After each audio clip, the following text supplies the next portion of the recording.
Europe 1. Le grand direct des médias, Jean-Marc Morandini. Le fait média du jour, c'est donc le phénomène The Voice qui n'a jamais été aussi puissant. Samedi soir, TF1 a réuni 9 300 000 téléspectateurs autour de son télécrochet. Un immense succès qui fait de cette émission le programme phare de TF1. Bastien Mignot, bonjour. Bonjour Jean-Marc. Vous êtes notre expert en communication et en médias et c'est vrai que le score est hallucinant. Hallucinant, et TF1 a véritablement trouvé son blockbuster en matière de divertissement avec des scores qui rappellent presque, Jean-Marc, les cartons de la première Starac.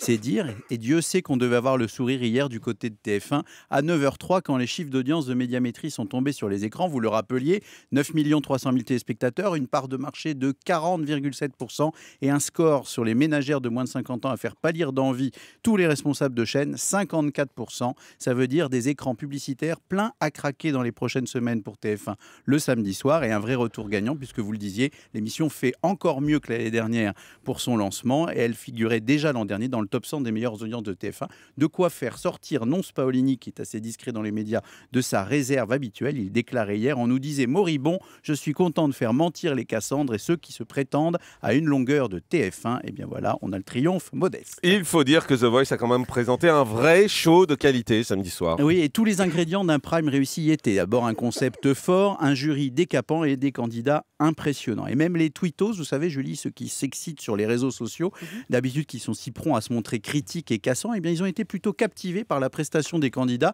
Les tweets caustiques étaient marginaux. Alors ce jury, vous me direz, qu'est-ce qui fait sa force ? Eh bien, il est composé de personnalités qui sont à la fois attachantes et originales. Bertignac, Florent Pagny, Jennifer et Garou, qui n'ont pas ménagé sur leurs efforts pour faire le show. Bertignac, lui, a fait carrément du moonwalk sur une reprise de Michael Jackson, comme vous, Jean-Marc, ou dit « je t'aime » à son buzzer, ça vous le faites pas. Et Garou, lui, il s'est allongé par terre sur le plateau, subjugué par la prestation d'une candidate. Et puis également, il y a la force du casting des candidats, remarquablement choisi. Il n'y a pas de casserole dans The Voice, celles qui font la joie de la nouvelle star sur les chaînes concurrentes. Du talent avant tout et des candidats qui paraissent déjà habitués au sunlight de la télé. Et rien que pour votre plaisir, Jean-Marc, on en a sélectionné 2. Alors rappelons pour nos auditeurs qui vivraient sur une autre planète et qui ne connaissent pas le concept de l'émission que les jurés ne voient pas tout de suite le visage des candidats. Et le premier candidat qu'on a retenu, c'est Pierre, un jeune garçon qui a impressionné tout le monde en interprétant un air de l'opéra L'Élixir d'amour. Avec ses cheveux bouclés et sa silhouette frêle, il n'a pas vraiment le physique de sa voix. C'est un gamin, hein, il a 18 ans, je crois. Exactement. 18 ou 19 ans, ouais. Et écoutez ce que ça donne.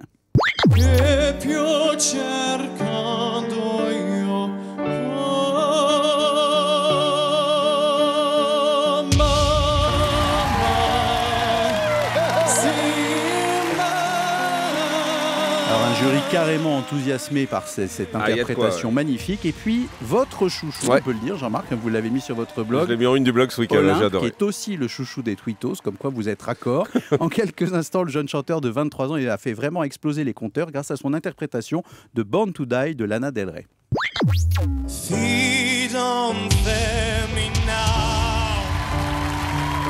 Take me to the finish line.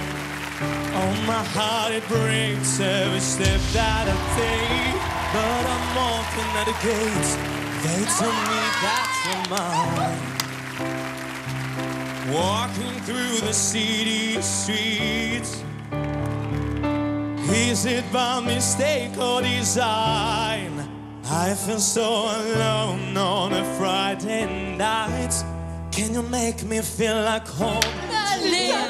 Voilà, et mon petit doigt me dit qu'il ira loin, hein, ce garçon. C'est clair. Il y a des chances. Voilà, si vous voulez voir le meilleur, hein, moi j'ai mis en ligne tous ceux qui étaient les plus forts à mon sens sur le blog, donc vous avez les images en plus. En tout cas, au-delà du contenu de l'émission de samedi, comment analyser le succès de The Voice, Bastien ? Eh bien, une fois n'est pas coutume, on va saluer notre matière de prédilection. La com explique en partie le succès, évidemment, puisque côté promo, TF1 n'a pas lésiné sur les moyens. Vous n'avez sans doute pas échappé aux 4x3 dans la rue, annonçant le retour de The Voice, aux vidéos distillées sur Internet pour attirer le chaland et le tenir en haleine, au sujet dans le journal de 20h de TF1 de samedi, aux bandes annonces multidiffusées. Bref, TF1 a 1000 paquets pour événementialiser le programme et ça a marché. Ensuite, un véritable rouleau compresseur d'audience. Romain Ambro le rappelait en face, la tentative de lancement du nouveau jeu de Nagui. Il faut dire que France 2 ne l'a pas aidé en le programmant face au démarrage de The Voice. Il faut dire que c'était pas terrible. Moi, je ne l'ai pas vu. Moi, je l'ai vu, moi j'ai regardé les deux.